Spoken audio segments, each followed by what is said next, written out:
ചാലക്കുടി നഗരസഭയുടെ അധീനതയിലുള്ള പുതുച്ചിറക്കുളം നിലവിലുള്ള കയ്യേറ്റങ്ങൾ ഒഴിവാക്കി ഭൂമി ഏറ്റെടുക്കാൻ കൗൺസിൽ തീരുമാനിച്ചു. കയ്യേറ്റക്കാരോട് വിട്ടൊഴിയാൻ നഗരസഭാ സെക്രട്ടറി നൽകിയ ഉത്തരവിനെതിരെ കക്ഷികൾ ഇരിഞ്ഞാലക്കുട RDOക്ക് നൽകിയ അപ്പീൽ പരാതി തള്ളിയ സാഹചര്യത്തിലാണ് കയ്യേറ്റം ഒഴിവാക്കാൻ കൗൺസിൽ തീരുമാനിച്ചത്.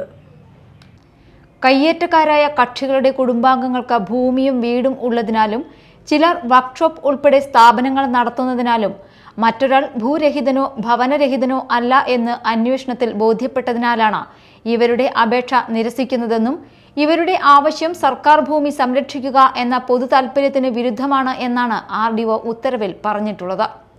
ചാലക്കുടിയുടെ പട്ടണ ഹൃദയത്തിലെ ഏറ്റവും വലിയ ജലസ്രോതസ്സുകളിൽ ഒന്നായിരുന്ന ഒരേക്കറോളം വരുന്ന പുതുച്ചിറക്കുളം കയ്യേറ്റം ഒഴിവാക്കി കുളം നവീകരിക്കുന്നതിനാണ് നഗരസഭ ലക്ഷ്യമിടുന്നത്. 2025-26 വാർഷിക പദ്ധതി രൂപീകരണവുമായി ബന്ധപ്പെട്ട് ആസൂത്രണ സമിതി ചേരാനും ജനുവരി 2 മുതൽ 19 വരെ വാർഡ് സഭകൾ ചേരാനും ജനുവരി 17-നകം അന്തിമ പദ്ധതിക്ക് അംഗീകാരം നേടാനും കൗൺസിൽ തീരുമാനിച്ചു. നഗരസഭാ വാർഷിക പദ്ധതി വഴി നടപ്പാക്കുന്ന യോഗ പരിശീലനം വിവിധ സ്ഥലങ്ങളിൽ ആരംഭിക്കാനും യോഗത്തിൽ തീരുമാനിച്ചു. ഇതിനുള്ള യോഗ പരിശീലകരെ നിയമിക്കും. ചെയർമാൻ എബി ജോർജ് യോഗത്തിൽ അധ്യക്ഷത വഹിച്ചു. Media time, Chalakudy.